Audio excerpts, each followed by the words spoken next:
ॐ तव कथामृतं तप्तजीवनं कविभिरीडितं कल्मषापहं श्रवणमङ्गलं श्रीमदाततं भुवि गृह्णन्ति ये भूरिदा जना। 22 अक्टूबर 1882, 22 अक्टूबर 1882, अध्याय या परिच्छेद 11। दक्षिणेश्वर में भक्तों के साथ श्री रामकृष्ण देव वार्तालाप कर रहे हैं और बात अब आगे एक बहुत ही महत्वपूर्ण बात पर आ जाती हैं। अपने अंतरंग भक्तों के निमित्त श्री रामकृष्ण देव का यह जो उपदेश या यह जो आशीर्वाणी ही कहिए, तुम यहाँ वहाँ न जाया करो, यहाँ आना, यह हम सबके लिए एक अपूर्व आधार है। यहाँ आना, इसका अर्थात श्री रामकृष्ण देव के भावादर्श पर चलने का, और उस जैसे श्री रामकृष्ण देव कहा करते थे कि मैंने सांचा बनाकर रख दिया है, आप अपनी अपनी मूर्ति बना लो। तो ये सांचे में अपने आप को ढालना, अर्थात सांचे में ढालना का अर्थ एक प्रकार से अपने आप को संपूर्ण रूप से श्री रामकृष्ण भावादर्श से पूरी तरह से ओतप्रोत कर लेना। श्री रामकृष्ण देव का यह भावादर्श क्या है, इसकी रूपरेखा निश्चित रूप से यही कही जा सकती है कि भगवत प्राप्ति ही मनुष्य जन्म का उद्देश्य है, और इस भगवत प्राप्ति के लिए अगर हम व्याकुलता के साथ प्रार्थना करते हैं तो भगवान की कृपा से उनके दर्शन हो सकते हैं।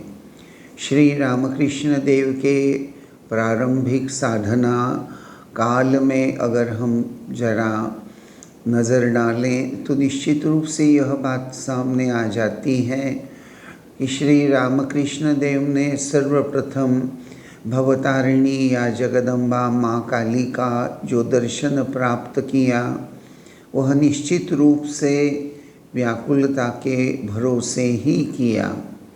लेकिन उस व्याकुलता के साथ साथ उनके जीवन में जो त्याग वैराग्य की प्रखर भावना प्रकट हुई, वह भी उतनी ही महत्वपूर्ण है। यानी हमारे अंतःकरण में व्याकुलता सक्रिय हो गई है, तेजस्वी हो गई है। इसका लक्षण क्या है, इस तरह से अगर हम चिंतन थोड़ा करते हैं, खोज लेते हैं, तो जैसे श्री रामकृष्ण देव के जीवन चरित्र से हमें ज्ञात होता है कि श्री रामकृष्ण जब व्याकुल होकर जगदम्बा के पास रो रो कर प्रार्थना कर रहे हैं, तो देखते देखते धीरे धीरे उन्हें न स्थान, न समय, न लोक निंदा या लोग क्या कह रहे हैं, न खाना पीना, न कपड़े, लगभग हर चीज़ जो जीवन से सर्वसामान्य जीव में बड़ी महत्व एक भूमिका लेकर रहती है, जिसके प्रति सर्वसामान्य जीव की जो महत्व बुद्धि होती हैं, सब कुछ जैसे चला गया। अगर हमें मंदिर में जाते हुए भगवान के सामने रोकर प्रार्थना भी करनी होती है, तो हम लोग ये देखते हैं कि कहीं लोग कोई देख न ले, फिर अगर वो देख लेते हैं तो वो मुझे दुर्बल समझेंगे, क्या समझेंगे। एक तरह से शास्त्र की दृष्टि से कहनी बात हो तो लज्जा, घृणा या ये जो अष्टपाश हैं उसका प्रभाव हम पर इतना गहरा और इतना प्रभावशाली होता है तो हमें लज्जा लगती है, तो कभी लोग क्या कहेंगे इस बात की चिंता रहती है। और इस प्रकार से हमारा भाव जो है एक प्रकार से सच मायने अगर हम देखें तो डाइल्यूट हो जाता है, या वो पूरी तरह से सर्वशक्ति सामर्थ्य के साथ हमारे जीवन में है ही नहीं। लेकिन श्री रामकृष्ण देव का चरित्र हमें यह समझाता है कि व्याकुलता के आधार से प्रार्थना के भाव में ठाकुर सब कुछ भूल गए, सब कुछ जैसे छूट गया। तो अगर इसी प्रकार से हमारे जीवन में होता है तभी हमको समझना है कि हमारे अंतःकरण में व्याकुलता सही रूप से आई है। वैसे हम लोग व्याकुल नहीं है ऐसी बात नहीं, लेकिन हमारी व्याकुलता एक तरह से यूँ कहिए अभी जस्ट शायद अंकुरित हो रही है, अभी इसका एक वृक्ष के रूप में परिवर्तन या रूपांतरण या प्रोग्रेस नहीं हुआ है। चलिए आगे के संवाद की तरफ हम बढ़ते हैं। श्री रामकृष्ण मणि से सवाल पूछ रहे हैं, आजकल तुम्हारे ईश्वर स्मरण का क्या हाल है? मन साकार पर जाता है या निराकार पर?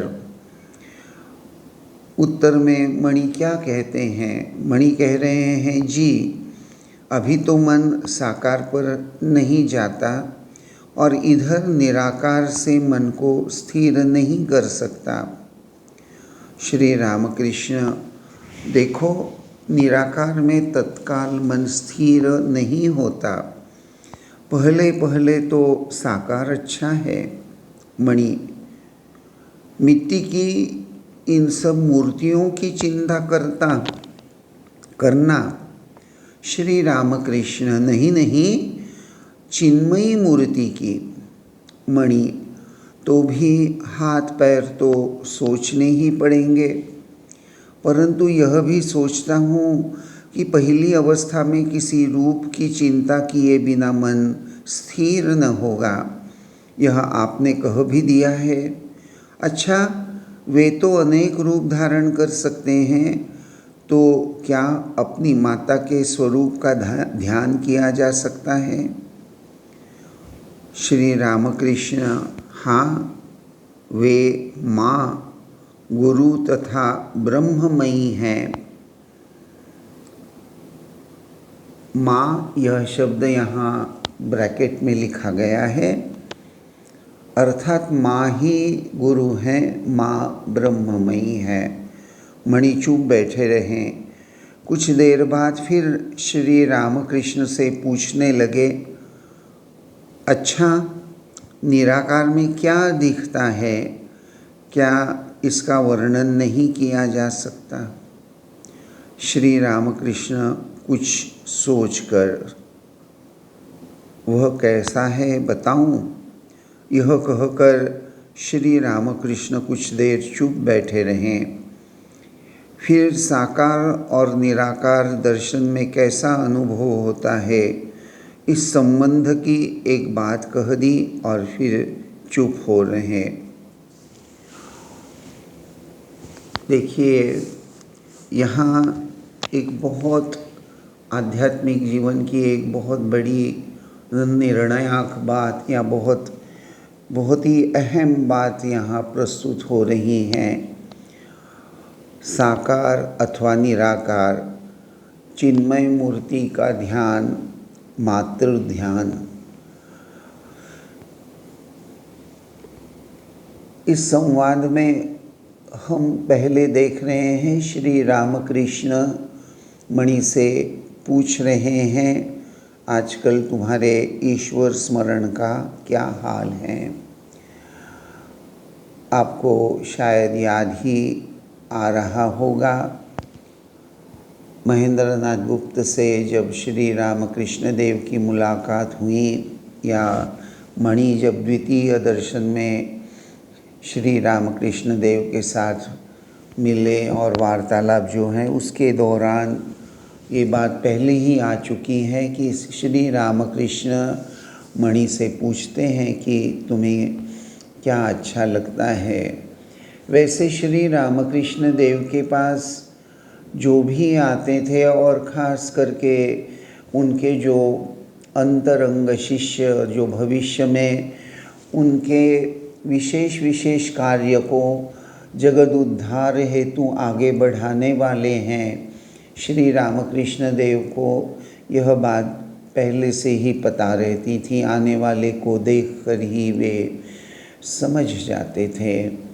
इस संबंध में अगर आप शारदानंद जी महाराज का लिखा हुआ श्री श्री रामकृष्ण लीला प्रसंग का अध्ययन करते हैं तो शारदानंद जी ने लीला प्रसंग में बड़े ही सुंदर शब्दों में वर्णन किया है कि उन्होंने जो श्री रामकृष्ण देव से कुछ सुना वही उन्होंने वहाँ लिखा है। उनको जो अनुभव हुआ है वही लीला प्रसंग में उन्होंने वर्णन किया है। और वहाँ वर्णन आता है, श्री रामकृष्ण स्वयं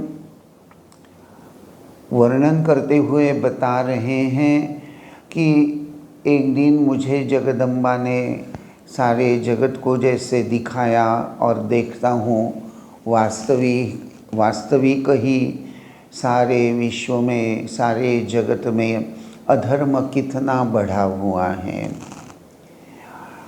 देखिए ये घटना उस समय की है, आज की नहीं। और वर्णन कर रहे हैं श्री रामकृष्ण स्वयं भगवान, जिन्होंने विवेकानंद जी को जो राम जो कृष्ण वही इस देह में रामकृष्ण इस तरह से बात बताई थी। और यह बात सिर्फ स्वामी विवेकानंद जी को ही नहीं, यह बात उन्होंने अपने सन्यासी अंतरंग शिष्यों के सामने अलग अलग पद्धति से ही बताई थी, प्रस्तुत की थी। अगर आप आनंद धाम की ओर, यह जो परम पूज्यपाद श्रीमद स्वामी शिवानंद जी महाराज महापुरुष जी महाराज के आध्यात्मिक संवादों का ग्रंथ, वहाँ अगर आप देखते हैं तो वहाँ शिवानंद जी महाराज भी इस बात का स्पष्ट उल्लेख करते हैं कि श्री रामकृष्ण देव ने हम लोगों को कई बार इस बात को कहा था। तो दक्षिणेश्वर में वर्णन करते हुए स्वयं श्री रामकृष्ण कह रहे हैं कि जगदम्बा ने उन्हें दिखा दिया। और श्री रामकृष्ण कहते हैं वास्तविक ही जगत में कितना अधर्म फैला हुआ है। उस समय ब्रिटिश इंडिया भारत में शायद लॉर्ड मैक्यूले की एजुकेशन पॉलिसी प्रचलित हो गई है, जिसके फलस्वरूप क्लर्क्स बनाने की एक जैसे संस्था क्रियाशील हो गई है, शिक्षण पद्धति क्रियाशील हो गई है। और परिणाम स्वरूप भारत के उस समय के जो सुशिक्षित समाज कहलाने वाले जो थे, उनके अंतःकरण में हमारे शास्त्र ग्रंथ या ईश्वर के अस्तित्व को लेकर संशय का एक संपूर्ण शक्ति के साथ जागरण, यानी संशय का एक विग्रह, एक मूर्ति जैसी बन गई है अंतःकरण में। और एक ऐसा समाज जो वेस्टर्न कल्चर से, ब्रिटिश कल्चर से संपूर्ण रूप से प्रभावित, भगवान वगैरह नहीं है, ईश्वर नहीं है, ईश्वर के दर्शन वगैरह ये सब हेल्यूसिनेशन है, मनोविकार जैसा है। और हमारे शास्त्र ग्रंथ वगैरह ये सब पुरानी बातें हैं, उसका कोई मूल्य नहीं है। इस प्रकार से एक मनोभाव लेकर चलने वाला एक बहुत बहुत बड़ा समाज एक तरह से समाज में हम धीरे धीरे बढ़ता हुआ नज़र आ रहा है। और ऐसे पार्श्वभूमि पर श्री रामकृष्ण यह वर्णन कर रहे हैं कि जगदम्बा ने मुझे ये सारा जगत विश्व दिखाया और दिखा दिया कि देखो कितना अधर्म हो रहा है। आप शायद सोच रहे होंगे कि आज मैं यह प्रसंग क्यों छेड़ रहा हूँ। अगर उस समय यह बात श्री रामकृष्ण देव अपने श्रीमुख से यह वर्णन करते हुए कह रहे हैं कि देख रहा हूँ कि जगत में कितना अधर्म, वेस्टर्न कल्चर का प्रभाव, उसका कारण जो भी हो, लेकिन आज का वास्तव क्या है, what is the reality of our today's world, in this world. अब 2021-2022 ये नए नए साल आ रहे हैं। आज 2021-2020 को हम यह देख रहे हैं कि आज हमारे पूरे भारत पर कपड़ा यानी पोशाक से लेकर चाल चलन, हेयर कट से लेकर हर चीज़ पर एक तरह से पाश्चात्य देशों का प्रभाव क्या देखा नहीं जा रहा है।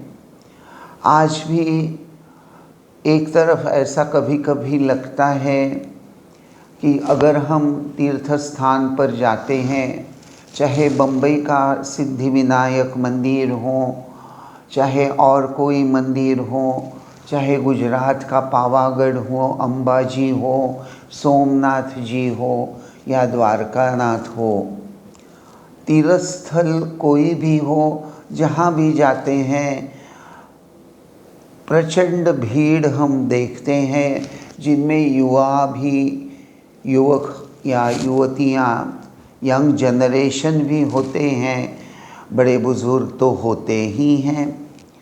तो क्या हम ये कह सकते हैं कि हमारे भारत में धर्म भाव बड़ा ही जागृत हो गया है?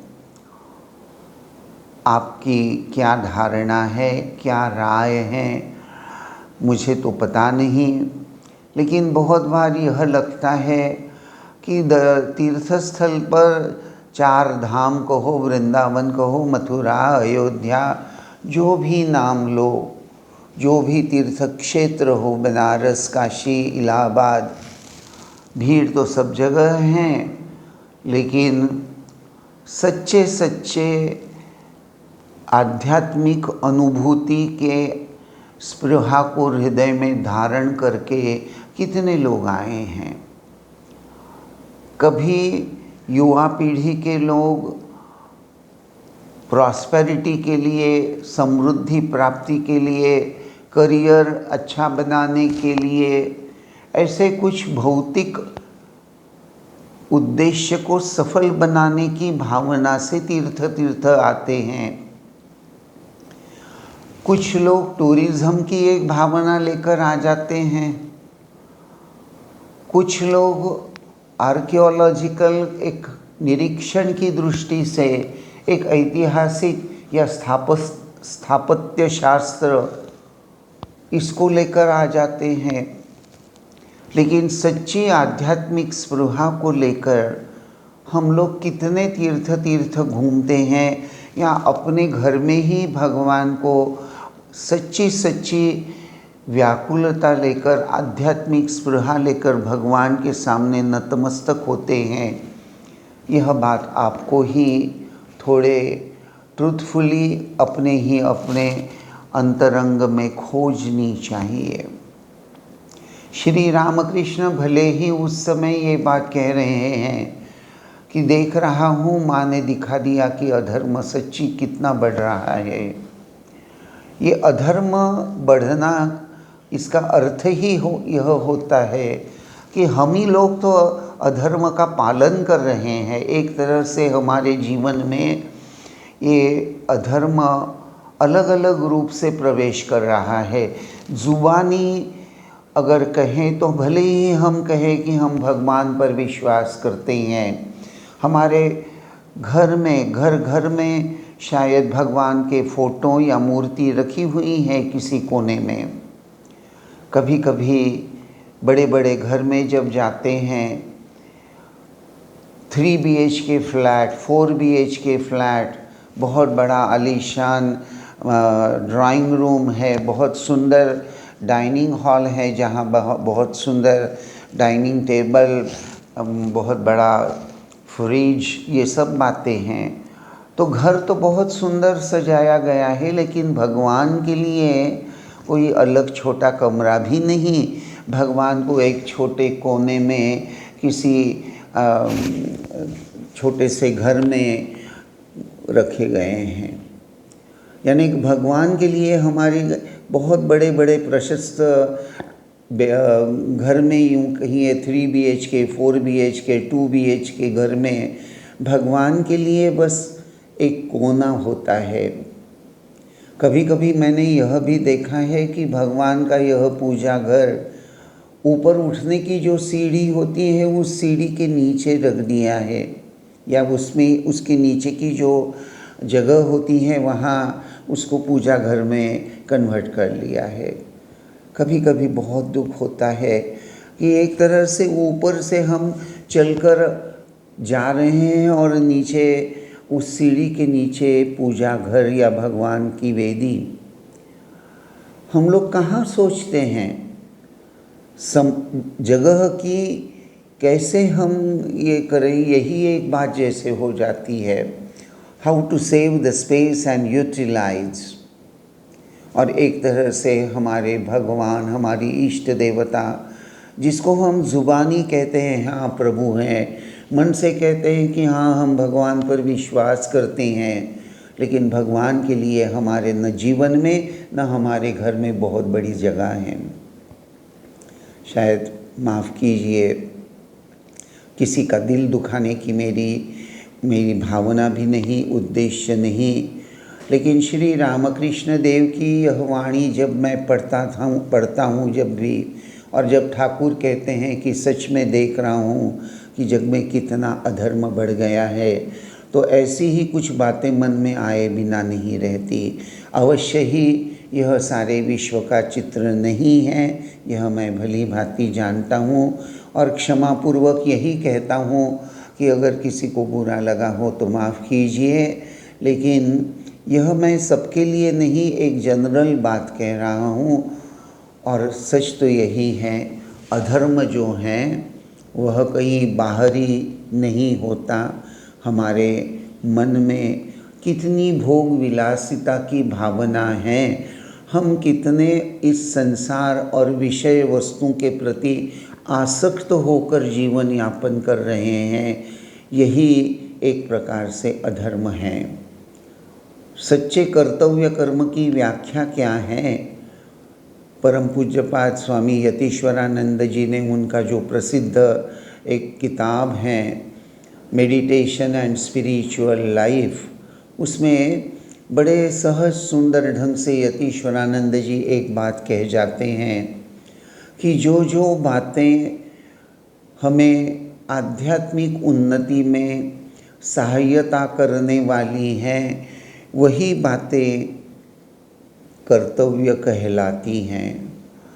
परम पूज्यपाद श्रीमद स्वामी तपस्यानंद जी महाराज, जो महापुरुष महाराज के शिष्य थे, रामकृष्ण संघ के वाइस प्रेसिडेंट थे, वह भी अक्सर यह बात दोहराते हुए देखा जाता था कि बार बार कहते थे कि that which takes us nearer to God is भूषण and that which takes us away from God is दूषण। ये जो दो शब्द दूषण और भूषण, भूषण अर्थात एक तरह से आभूषण, अलंकार, जिससे हम अपने रूप को संवारते हैं, देह को संवारते हैं। तो तपस्यानंद जी महाराज कह रहे हैं कि ऐसी जो जो बातें, अर्थात वह आचरण, वह हैबिट्स जो हमें सतत भगवान के संपर्क में जोड़ता जोड़ रहा है, वह बड़ा ही सुंदर है। That which takes us nearer to God is Bhushana. और जो बातें हमें भगवान से दूर ले जाती हैं वह दूषण है, अर्थात परित्याग की वहाँ ज़रूरत है, उसको छोड़ना है, उसको पकड़ना नहीं है। श्री रामकृष्ण देव के अद्भुत वाणी का वर्णन करते हुए शारदानंद जी लीला प्रसंग में कहते हैं कि श्री रामकृष्ण कहते हैं माँ ने दिखा दिया, और फिर माँ ने यह भी दिखा दिया कि इस देह मन को अवलंबन करते हुए श्री श्री जगदम्बा ने शक्ति संचय करके रखा है। अर्थात श्री रामकृष्ण देव को केंद्र बिंदु बनाकर साक्षात जगदम्बा ने शक्ति का संचय उनमें करके रखा है, श्री रामकृष्ण देव में। आगे चलकर ठाकुर वर्णन करते हैं कि जगदम्बा ने मुझे यह भी दिखा दिया कि यह शक्ति को दूसरों में संक्रमित करने का सामर्थ्य भी मुझे ही उसकी कृपा से जैसे प्राप्त हो गया है। और आगे फिर वर्णन करते हैं कि देवी का यह जो दिव्य आदर्श है, मनुष्य जन्म की सफलता किसमें है, उसको अपने जीवन में उतारने के लिए साधन भजन के रूप में क्या क्या करना चाहिए। हमारे शास्त्र में जो कुछ भी साधना का वर्णन है वह कितना सत्य है, इन सभी को लेकर जो जीवोद्धार का कार्य जगदम्बा ने प्रारंभ किया है, जिसके लिए उन्होंने मुझे एक तरह से यंत्र के रूप में चुन लिया है, बना लिया है। शारदानंद जी के वर्णन का मैं भावार्थ बता रहा हूँ, शब्दशाह वर्णन नहीं बता रहा हूँ। और आगे चलकर श्री रामकृष्ण यहाँ तक बता देते हैं कि इस जीवोद्धार के कार्य में उनको सहायता करने वाले कौन कौन है, वे सभी को जगदम्बा ने उन्हें दिखा दिया। और एक सबसे हमारे लिए एक और महत्वपूर्ण बात श्री रामकृष्ण देव की वाणी से प्रस्तुत हुई है। श्री रामकृष्ण कहते हैं, और जगदम्बा ने मुझे दिखा दिया कि यह जो आध्यात्मिक शक्ति के बीज उन्होंने यहाँ जमा करके रखे हैं मेरे अंतःकरण में, तो इन आध्यात्मिक शक्ति के बीजों को किन किन हृदय में मुझे बोना है, यह भी मुझे जगदम्बा ने दिखा दिया। तो आज यह जो भाव मैं आपको बता रहा हूँ, यह जो प्रसंग श्री रामकृष्ण देव मणि को निमित्त बनाकर हमारे सामने प्रस्तुत कर रहे हैं, उठा रहे हैं, आजकल तुम्हारे ईश्वर स्मरण का क्या हाल है? क्या यह सवाल हमारे लिए भी नहीं है? हमारे ईश्वर स्मरण का हाल क्या है? जरा सच्चे सच्चे दिल से अपने अंतःकरण में झांक कर देखिए। How far really we have importance feelings towards remembering God. जप बोलिए, ध्यान बोलिए, प्रार्थना बोलिए, इन सबको लेकर और अपने आध्यात्मिक जीवन में हमारी उन्नति होनी चाहिए, हमें स्पिरिचुअल अनुभूतियाँ प्राप्त होनी चाहिए। इसको लेकर हम वास्तविक कितने सीरियस हैं। बहुत बार हमारे घर में कुछ फंक्शंस होते हैं, रिश्तेदारों के यहाँ फंक्शंस होते हैं, हमें वहाँ जाना होता है, सोशल ऑब्लिगेशंस होते हैं। संसार में है तो सोशल ऑब्लिगेशंस या ये सब बातें तो रहेगी ही, लेकिन अक्सर जब ये सब बातें सामने आ जाती हैं तो हमारे प्रभु एक तरह से सेकेंडरी हो जाते हैं। संध्या हो गई है, भगवान के सामने बैठकर उनकी आरती करने का समय है, दिया बत्ती जलाने का समय होता है।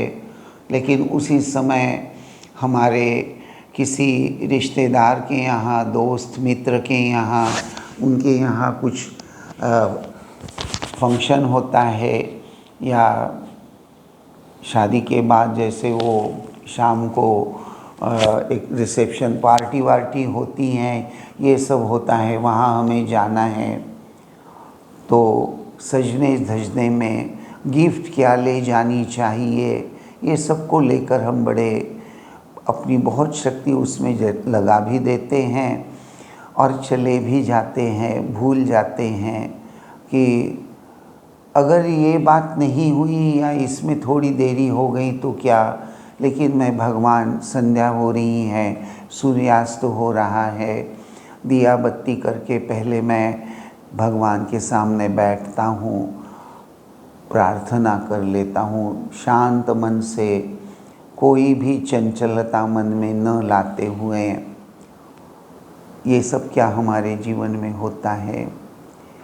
देखिए, शायद आज मैं बहुत कटु बातें बोल रहा हूँ या मेरी ज़ुबान से आ रही हैं, लेकिन ये जो प्रश्न है आजकल तुम्हारे ईश्वर स्मरण का क्या हाल है, तो ये बात हमें अपने आप को पूछनी चाहिए। यह प्रश्न श्री रामकृष्ण देव ने सिर्फ मणि से नहीं पूछा है, यह प्रश्न शायद चिन्मय रूप श्री रामकृष्ण हमें भी कर रहे हैं। तो इस बात को लेकर हम अगले प्रवचन में चिंतन करेंगे। आज बस यहीं तक। ओम शांति शांति शांति। हरि ओम तत्सत। श्री राम कृष्णार्पणमस्तु।